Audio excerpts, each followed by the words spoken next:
All right, everyone. The other day, Jim Acosta, I guess on Twitter by email, was talking to a former Melania Trump aide, and basically he told them in no uncertain terms, fuck yourself. Basically, fuck you.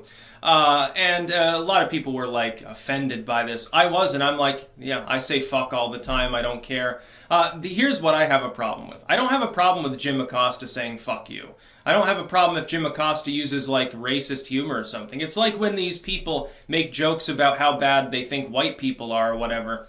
It doesn't offend me. It's like par for the course, dude. People talk like that. My problem is hypocrisy. So when CNN will jump down the throat of any alt-media commentator, like if I were to email Jim Acosta's office and say, fuck you, that would probably end up, they'd put it in, prominent YouTuber cyber bullies Jim Acosta, obvious signs of violent, evil, ignorant rhetoric among the YouTube community or something. Then they would try to crucify other people based on that, based on the fact that they had talked to me or subscribed to me or something. That's the sort of thing that's been happening. But meanwhile, CNN will do jack shit to Jim Acosta for using the same kind of language in a political context to somebody who he's having a conversation with. If he was held to the standards that he or CNN itself would hold an alt-media commentator, he'd be fired. He'd be depersoned. They'd be calling for him to be kicked off the internet. They've done this before. It's like, well, InfoWars has a couple of things that might violate the TOS of one site. Let's kick them off everywhere. And CNN and the New York Times were on the forefront of getting that done. Depersoning people for being offensive. Depersoning people because something they said wasn't accurate. Depersoning people just because, well, they're corporate competitors. It's what it boils down to.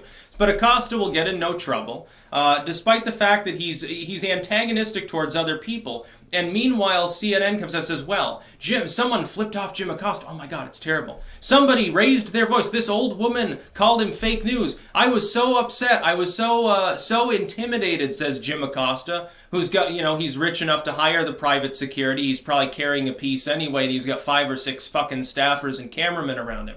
He's not exactly in a situation where he's standing alone against a horde of people with baseball bats and broken whiskey bottles, and he feels intimidated. Meanwhile, he uses the same kind of language towards other people for political reasons on Twitter. Against Twitter rules, he's harassing someone. He's not going to get kicked off Twitter, though. He'll still be verified, he'll still be there, he'll still be getting his 7 figures, and he'll still be employed by a multinational corporate media firm that masquerades as a member of the free press. And that's what CNN boils down to. There's a reason why people don't trust it. It's just a corporation, a multinational corporation. There's no magical thing that happens when you're on cable or in newsprint that makes you part of some magical press. The fact that you have a press pass doesn't magically make you any more entitled to utilize the First Amendment than me or fucking anyone else on YouTube or any fucking blogger, some BitChute fan. It's the same thing. It's an activity of the press. It's the dissemination of information, digital or printed. It doesn't really matter. It's for mass communication and for mass consumption. It's not interpersonal. Therefore, it's not speech. It's expression, and it's the press. That's what it is. CNN doesn't want you to know this. CNN wants to slowly deperson everyone that stands in their way of managing to get the next 10 subscribers they can scrape together on YouTube. Look at their totals, by the way, and then look at the engagement.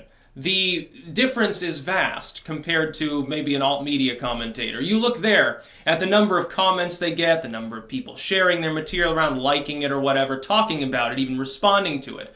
It is vastly different. For every million fans CNN garners, they get like one person will fucking leave a comment on anything. Nobody wants to engage with their content because it's fucking boring. It's the same shit they see on cable. And then meanwhile, Jim Acosta, he has carte blanche to go out and insult other people. If he were held to the same standards CNN tries to hold people like me to, he wouldn't be allowed to do that. There was an article today from BuzzFeed of all places. I'm not sure how wise it was that they allowed this to be actually put there. They're like, oh, it's time to get rid of Reddit. Now, I'm looking at like the stats, and Reddit is a massive site. I don't use it, and I don't really like the way it works, and I see it as censorious and backwards. I prefer 4chan. But it's got a huge and fervent user base.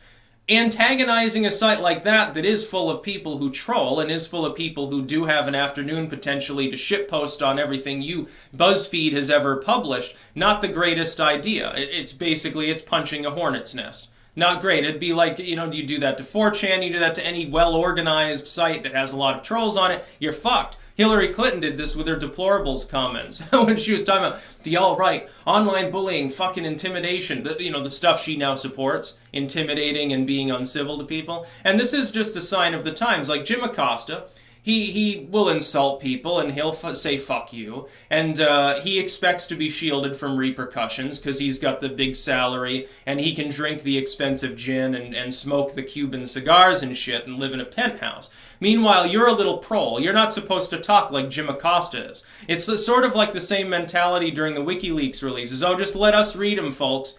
You're ignorant, and it's illegal for you to touch the WikiLeaks release. Let us go through it and determine what you need to see, and we'll summarize it for you. And we'll sanitize it for you, make it legal by, stripping it of context and giving you a watered-down version of government transparency. That's fucking what they were doing. Yeah, it's wrong. It's blatantly in violation of reality. It's not true at all. Just like it's not true that CNN or Fox or any of their competitors are part of a magical press. Nor is Jim Acosta, by virtue of being rich and well-known, immune from the repercussions of his own words. If Twitter were to apply their TOS to him, they'd probably suspend him temporarily. They'd probably give him a timeout. They would put him in Twitter jail for a day. They'd give him a stern talking to. They'd give him a warning or something. Which they probably would. I don't think that they suspend people for sending one bad message. Bad words, oh my god. It's like we're fucking 10 years old again. I don't care if somebody says fuck. I do care if the organization that they work for would crucify any alt-media commentator for doing so. And I do care that Silicon Valley would probably look at least punishing that person a little bit for having done so. That's what I care about. That's about all. Peace out.